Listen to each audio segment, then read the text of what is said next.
all just get along. Maybe it's time you sent back your son to show us how to love again, how to love again. Marami yan sa corporate. Minsan, meron diyan nga nauso sa corporate yung salitang nagbibisi-bisihan. Pag ikaw lang, minsan nakahinto ka. Pero pag may dadating na medyo mataas sa'yo, kunyari may ginagawa ka sa computer, kunyari meron kang hinahanap na notes, kunyari may tinatawagan ka. So, yun ang sasawag natin. Yun yung mga palusot sa corporate. Yun yung mga nagbibisi-bisihan. Ito yung sasabi natin na movement doesn't mean accomplishment. Marami tayong movements. Pero ang tanong, na-accomplish ba natin yung gusto natin ma-accomplish? So yun gusto ko i-share sa inyo kasi sa book of 1 Corinthians, samahan niyo ako. Buksan niyo yung Bible niyo. Sa 1 Corinthians chapter 15, ang verse ay 57 at saka 58. So ang sabi, 1 Corinthians 15, 57, and 58. So sabi rito, But thanks be to God. But thanks be to God, He gives us the victory through our Lord Jesus Christ. Tapos, sabi ng Bible, Therefore, my dear brothers and sisters, stand firm. Let nothing move you. Di ba movement pinag-uusapan natin kanina? So, yung movement na yan, sabi nga natin, movement doesn't mean accomplishment. Ngayon sabi ni Lord, let nothing move you. Dapat walang makapagpapatinag sa'yo. Always give yourselves fully to the work of the Lord. Because you know that your labor in the Lord is not in vain. So, pinag-uusapan natin dito, tandaan nyo ha, how, o kaya when. Ano ang sinasabi natin dito? When movements doesn't mean accomplishments. Kailan yung mga pagkilos natin at mga paggalaw natin ay hindi nangangahulugan na meron tayong natatapos. Katulad sinabi ko sa inyo kanina, alis ako, sa office, dala ko yung laptop, ang bigat, tapos pagdating ko doon, nakalimutan ko pala yung susi ko. So, balik na naman ako, pinawisan na naman ako, effort na naman ako, pagdating ko ng office, gutom na naman ako. So ngayon, pag-usapan natin ganito, kailan mo naranasan na yung ang dami mong movement, pero pagdating ng hapon o kaya gabi, at the end of the day, parang wala ka naman natapos. Parang wala ka naman na-accomplish. So mag-pray muna tayo, hingin natin kay Lord yung pagsama niya para maunawaan natin ang salita ng Diyos. Dear Lord, we're so thankful, Lord, for this moment, Panginoon, na nagkakasama kami, Panginoon, ng mga SYP. Thank you, Lord, for this opportunity na kami, Panginoon, mag-aral ng mga salita. Tulungan mo kami, Panginoon, na maunawaan namin, Panginoon, ang aming ginagawa araw-araw. Kung ito nga ba, Panginoon, ay meron kami na-accomplish. Hindi lamang sa work, maging sa aming mga personal na buhay. Salamat po. At hiling namin, gawin niyo po kami acceptable in your sight tonight. Samantalang kami nag-aaral, enlighten us, Lord God. Enlighten us. Salamat. This is all we pray in Jesus' name. Amen. Amen. Okay. So, pinag-uusapan natin ha, when movement doesn't mean accomplishment. Kailan nangyayari yun?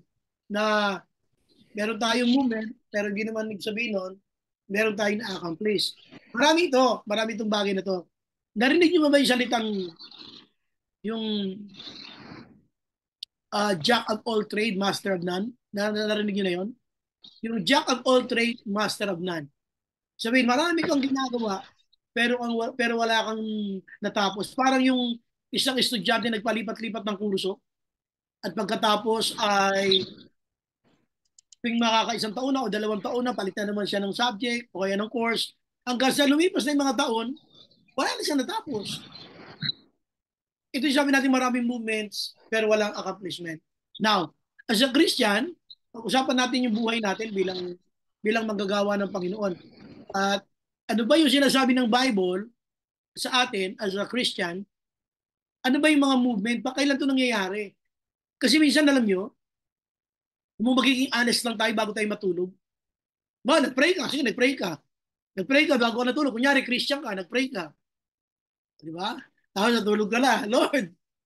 Lord, uh, panalo ba sa akin yung kumpanyang pinapasukan ko? Yung lagi ko tinatanong. Oo, nagbisi-bisiyan na ako, Lord, maghapon. Tapos susweldo ako ngayong araw na to. Lord, ako ba pumara-paraan lang ngayong araw na to? Lord, ako ba pumetex-petex lang? Nagtago lang ako sa likod ng truck? Natin. Ako ba, Lord, nagtago lang sa truck? Tapos nakatubos yung maghapon? Lord, ano bang ginawa ko? Lord, nakubos na ba ako ng oras sa CR at nagpulbos? Panalo ba sa akin, Lord, yung kumpanya o lugi? Kaya ko ito tinatanong, alam nyo, ang Bible kasi may tinuturo sa atin na meron tayong tinatawag na pananagutan sa lahat ng ginagawa natin. At hindi lang yon, at bilang isang Christian, bilang isang tinatawag natin na anak ng Diyos, hindi hinahayaan ng Diyos na magpatuloy ang buhay na stagnant. Ano yung sabihin natin? Ano ba yung stagnant? Ang stagnant, ito yung, sabi, stagnant water, walang outlet yan. Hindi gumagalaw yung tubig. Kahit anong mayroon, hindi siya gumagalaw. Stagnant siya. So, ang stagnant water ay hindi ito ganun ang inaasal sa atin na Christian. Sabi nga, the Christian life is like riding a bicycle. When you stop, you drop. Hello, nagkakaintindi ba tayo? The Christian life is like riding a bicycle. When you stop, you drop. Kaya ang buhay Kristiyano ay maraming inaasahan sa atin ang Panginoon. Lalong-lalo na sa mga katulad ninyo. Alam nyo kasi, napakaganda ng posisyon nyo bilang isang Kristiyano. Mga singles kayo, baka you can do a lot of things. Yung basta hindi ka lang muna mag-aasawa, hindi ka magmamadali, wala pang timing si Lord, yung ang dami pang magagawa as a Christian.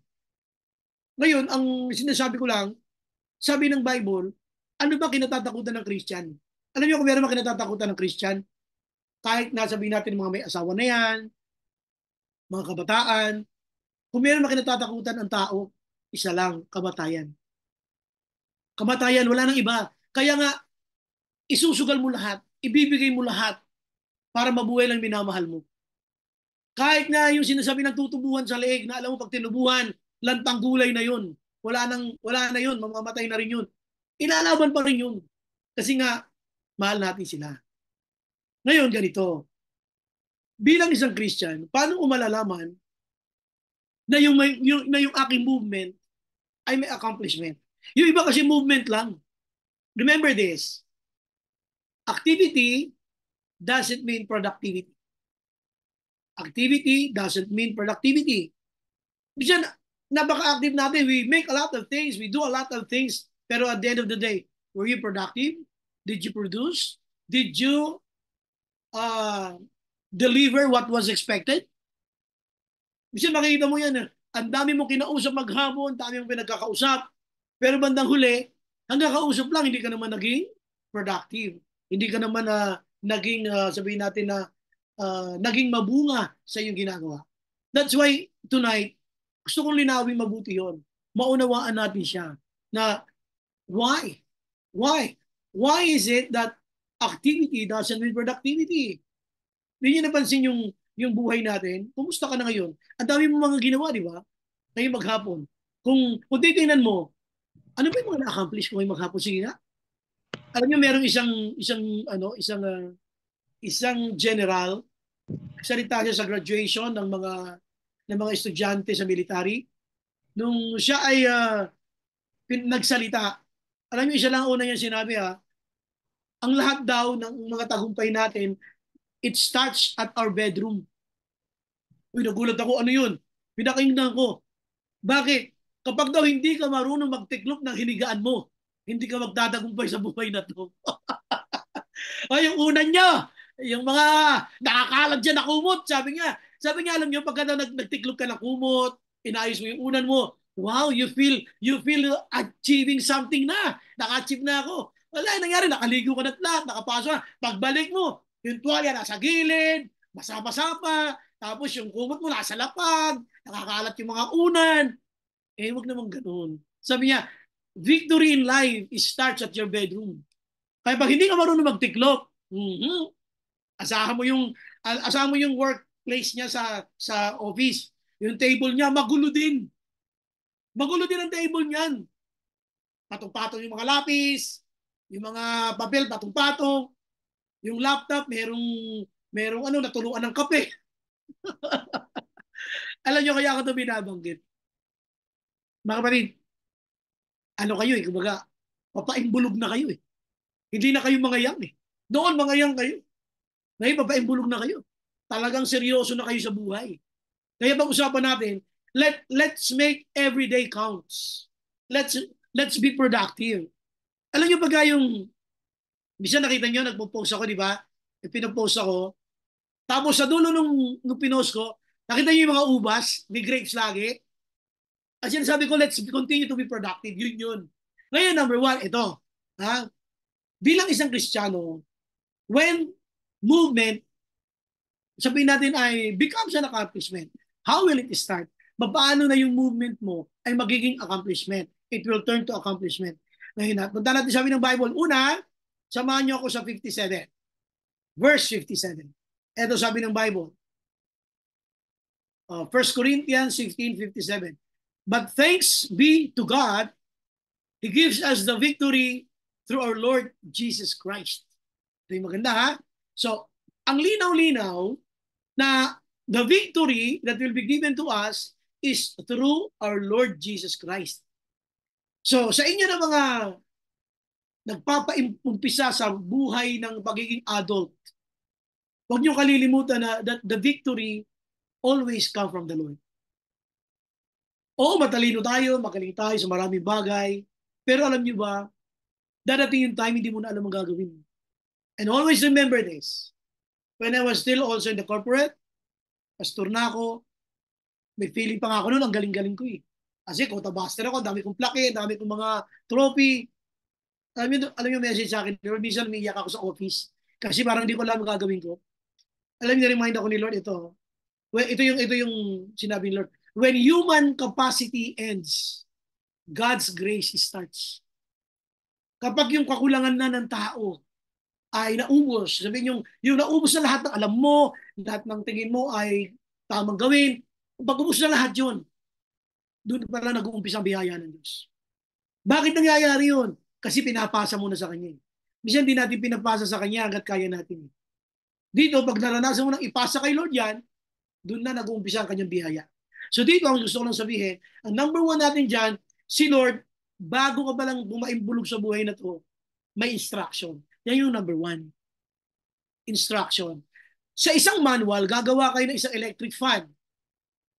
Dahil madalas ka na gumawa ng electric fan, kabisado mo na siya eh, without reading the manual. Pero pagka nagkakandamali-mali ka na, pupunta ka uli sa manual. Ay, paano nga ito? Bakit ito hindi ko mapihi? Paano nga ito? Babalik ka sa manual. Sa ating mga Kristiyano, ang ating manual ay salita ng Diyos. Huwag niyo pababayaan na magbabasa ng Bible, no matter how busy you are. Magkubos ka ng oras sa Netflix, okay lang. Pero magkubos ka rin ng oras sa magbabasa ng Bible. Amen. Kayo mo may mga physical Bible o puro gadget lang? Tandaan nyo ha, mas mahal ang ticket ng Coldplay kesa yung Bible. Mas mahal ang ticket ng Blackpink kesa Coldplay ay sa Bible na bibilin mo. What's my point? Have a physical Bible. Huwag laging puro yung gadget lang. Kasi yung physical Bible, naguguhitan mo eh. Nasusunatan mo siya. You can make some notes. So, ang instruction dito ni Lord, maintindihan nyo, victory comes from me. Yun ang number one. Para yung movement mo, magkaroon ng accomplishment, lagi mong iisipin na may instruction si Lord na ang tagumpay pala talaga ay galing sa Kanya. Alam nyo, kailangan mag-sink in sa inyo yan. Mag-sink in sa atin. Lalo na kayo na nag-uumpisa pa lang talaga sa buhay, gusto nyo magtagumpay. Naku, kulang ang knowledge natin. Kahit pa yung ibang mga tao, nire-recognize tayo na bright person. Kahit pa tingin nila natin madiscarded tayo o magaling tayo, mahusay tayo. Tandaan nyo, ang victory sa buhay na to ay binibigay lamang ng ating Panginoon. Kaya nga din ninyo, babasahin natin ha, 57. But thanks be to God, exclamation point, He gives us the victory through our Lord Jesus Christ. Who gives the victory? Our Lord Jesus Christ. Di ba? So dapat maintindihan natin na may instruction si Lord. Sa buhay na ito, sa office, sa ministry, sa mga pakikitungo sa kapwa, sino man sila, ano man yung maging resulta ng maganda na yan, at ikaw ay nagtagumpay, always remember, give credit where credit is due. Lord, ikaw yan. Lord, salamat po. Salamat Lord sa victory. Yun. Alam niyo ba, hindi ba nababansin bakit matatapos ako mag-preach, diretso agad ako sa office, hindi ako makitang tumatambay doon. Nagpe-pray ako doon, nagpapasalamat ako, Lord, salamat po Lord na ipangaral ng maayos ang Ebanghelyo. Lord, salamat po, papuri sa iyo Lord. Kung baka talagang binibigyan mo si Lord ng papuri, Lord, ikaw yun, hindi po ako yun. Kaya alam niyo ba, magtatayo ako, anong sinasabi ko kay Lord? Lord, sabi ko pa, Holy Spirit, sama tayo ha, hindi ako to ha, samahan mo ako sa mag-preach ha. Talagang sinasabi ko yung kay Lord. Ngayon, pag maganda nang inusulta ng preaching na yan, gawa ni Lord yun. Sana ganun din kayo. Ano man ang magagandang mga accomplishment na mangyayari sa buhay ninyo, always recognize na victory was given to you because of our Lord Jesus Christ. Si Lord lamang ang nagbibigay ng katagumpayan. Kaya, basahin natin ulit ha. Tandaan nyo ha. When movements, sabihin natin, doesn't mean accomplishment. So, kailan nagiging accomplishment naman to? So, kung movement pala, kulang pala yung yes. Ang dami natin activities, pero hindi tayo productive. Paano nga maging productive? Paano nga ma-accomplish? Tandaan mo yung instruction. Ang instruction, sabi ni Lord, may mga victory siya na binigay sa iyo kasi siya yun. Tinulungan niya tayo mag-isip, tinulungan niya tayo na mag-layout, tinulungan niya tayo na mag-analyze, ginamit niya yung isip natin sa lahat ng bagay. At huwag niyong makalilimutan yun. He gives us the victory through our Lord Jesus Christ. Okay, number 2. So una na yun ha, sabi natin yung instruction. Ang number 2, ito naman, babasahin natin uli yung sinabi ng Bible sa 58. Therefore, sabi niya, my dear brothers and sisters, stand firm. Manatili kang matatag, magpakatatag ka. Sabi niya, let nothing move you. Huwag kang magpapatinag kahit na kanino. Yung tanong, sino ba yung nothing move you? Puntahan natin yung background nitong text para malaman nyo. Ang 1 Corinthians 15 ay nag-discuss tungkol ito sa pagbabalik ng Panginoon. Kasi, ang sabi nito ng Bible, ang argument kasi ng ibang mga Christian noon, kasi diba tayo, nakikipaglaban tayo sa kasalanan. Humingi ka ng lakas sa Panginoon, Lord, ilayo mo po ako sa mga temptations. Lord, tulungan mo po ako na maging banal. Lord, tulungan mo ako masunod yung utos mo. Lumalaban tayo sa gawa ng kaaway. Ngayon, may mga tao nung panahon ni Apostle Paul na paano kayo lalaban sa kasalanan? Paano kung hindi naman bumalik si Kristo? Yun. Paano kung hindi mabalik si Jesus Christ? Puro kayo pakikipaglaban, sayang naman yung mga pakikipaglaban nyo. Kaya sabi ni Lord, ang sabi niya dito ay huwag tayo matitinag kahit na ano mangyari. Tapos sabi niya dito, ang gagawin natin ay give yourselves fully to the work of the Lord. You know? Therefore, my dear brothers and sisters, stand firm. Let nothing move you. Always give yourselves fully to the work of the Lord. Okay? Because you know that your labor in the Lord is not in vain. So ano yung pangalawa? Pangalawa, habang nabubuhay tayo, nagtatrabaho, nagnegosyo, hindi lang yung malinaw sa ating dapat yung instruction, kundi yung inclination. Pag sinabing inclination, inclined ka. Ano tong pinapanigan mo? Ano itong nagko-consume ng oras sa'yo? Halimbawa, ikaw ay isang may asawa, katulad ko.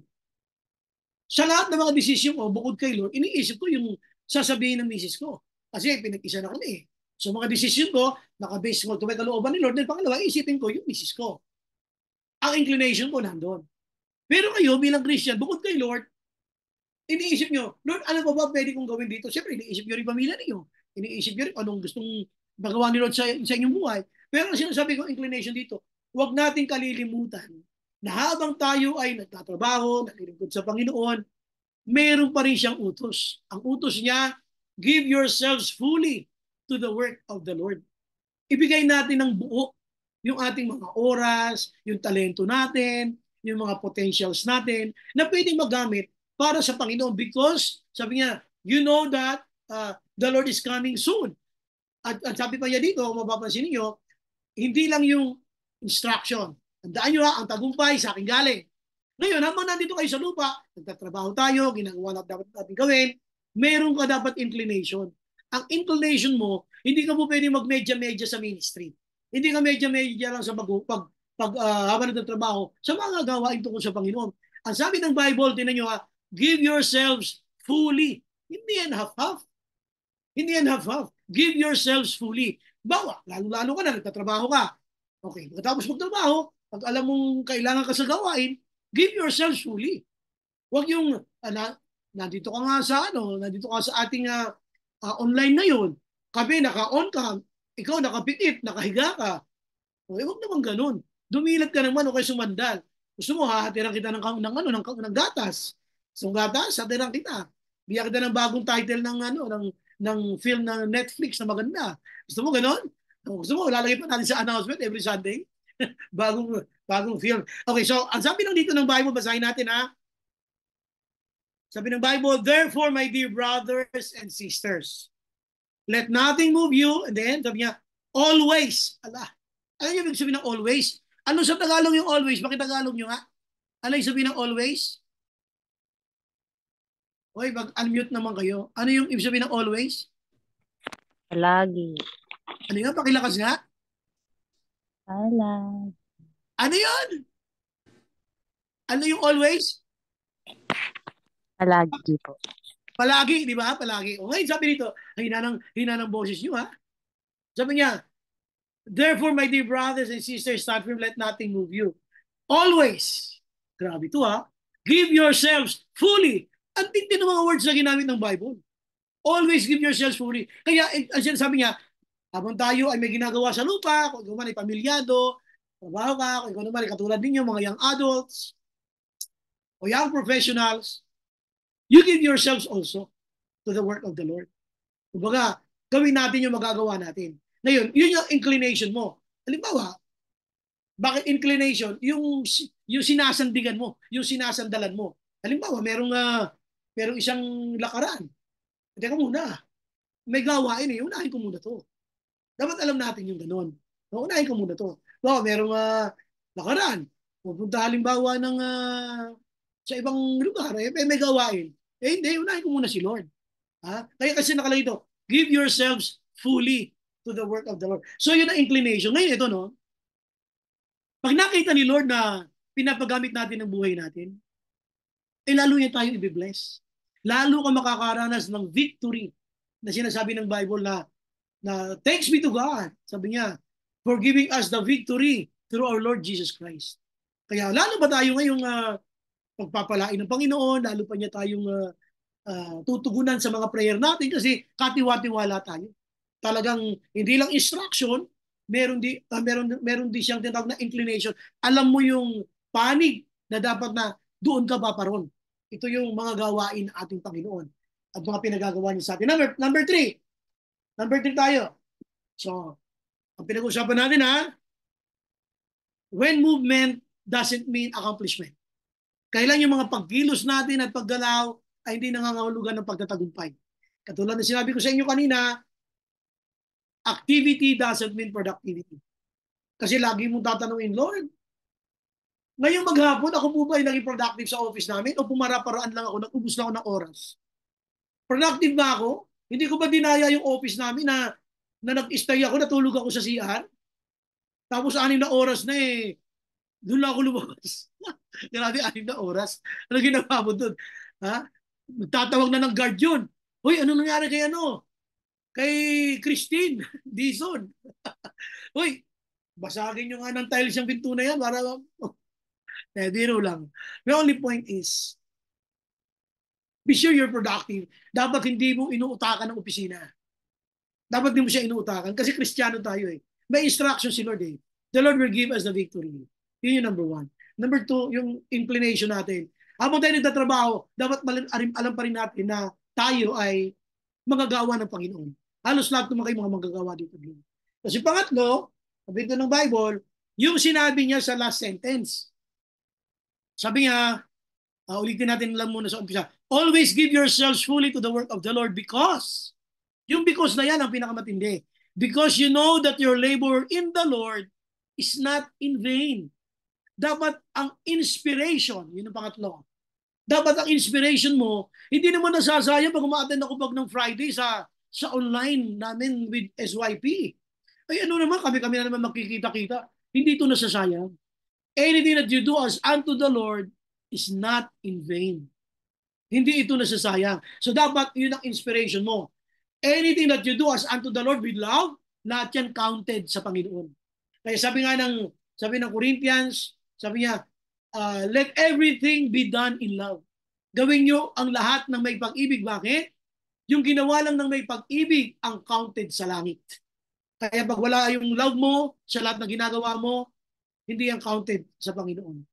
So dito, yung pangatlo, inspiration. Dapat ma-inspire ka na kahit pagod ako, kahit gusto ko nang mahiga, kahit yung mga mata ko ay hinihila na ng higaan, kahit yung mga mata ko, kahit idilat ko kusang nagbabagsakan, wow, pinipilit mo pa rin because of inspiration mo. Lord, this is for you. At alam ko pang lahat ng ginagawa ko po ito ay hindi po ito nasasayang. Sana wag ninyo maisip na ang fellowship online ay something na sayang. Hindi ito nasasayang. Anything that you do as unto the Lord is counted when you do it with love para sa Panginoon. So, yun ang sinasabi natin. Ngayon, ulitin natin ha, when movement doesn't mean accomplishment, ang dapat natin maintindihan, sa dami ng ginagawa natin sa mundo na to, sa personal na buhay, sa bahay, sa trabaho, hindi porke busy ka sa tingin mo, ay marami ka na na-accomplish. Alam niyo kung bakit? Everything that you do as unto the Lord will last. Lahat ng ginagawa mo sa lupa, matatapos yan. Kahit yung pagpapapogi natin, pagpag-aayos sa ating katawan, ikaw ay sabihin natin nagwe-weights, o kaya kung nagpapasexy ka, lahat yan, pag namatay tayo, lahat yan, kakainin lang ng uod yung katawan mo na yan. Kakainin lang ng uod yan. Ngayon, pero yung katawan mo na yan, na inuod, nagsilbi naman sa Panginoon, you do it for the Lord, yun lang ang mananatili. Because that is, will receive eternal dividends. Kumbaga, ang kapakinabangan niyan ay panlangit.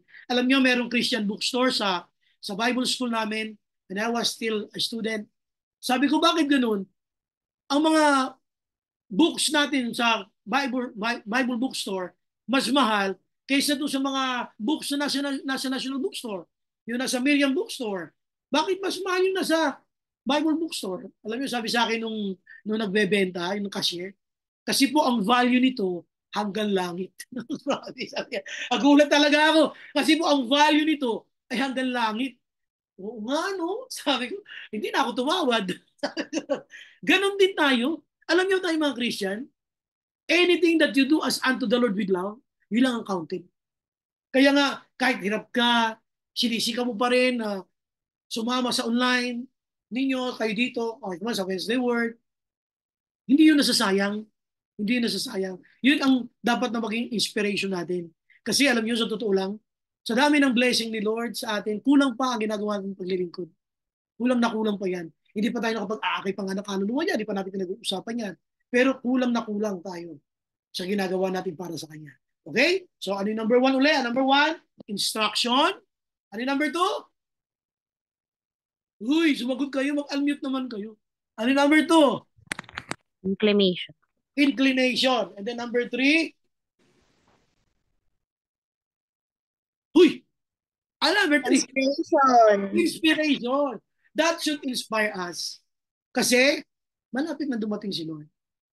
Madam, malapit na siya dumating. Okay, now let's conclude.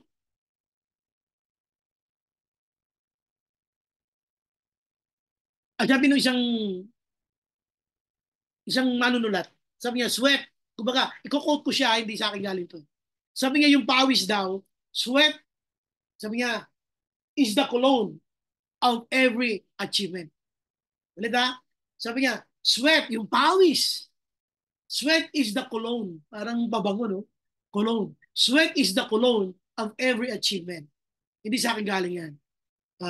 Nakalimutan ko lang yung author niya, pero hindi ako ang original dyan. So sa lahat ng ating pagpapawis para kay Lord, sa lahat ng ating paglilingkod sa Panginoon, sana wag natin panghinayangan yan. Dahil lahat yan may eternal dividends. Lahat yan ay may value na makalangit. So sana makita ng Panginoon sa atin na kahit nahihirapan tayo, may mga lakad tayo, we try to sacrifice it. Mas pinipili pa rin natin ang gawain ng Panginoon. Kasi may instruction siya. Lahat ng victories natin galing sa Kanya. Tapos ang inclination natin dapat, mga bagay na tungkol kay Lord. Katulad nito, itong ating SYP online, at saka yung ating Wednesday Word. Dati, meron tayong tinatawag na Shepherds Online noong panahon ng pandemic.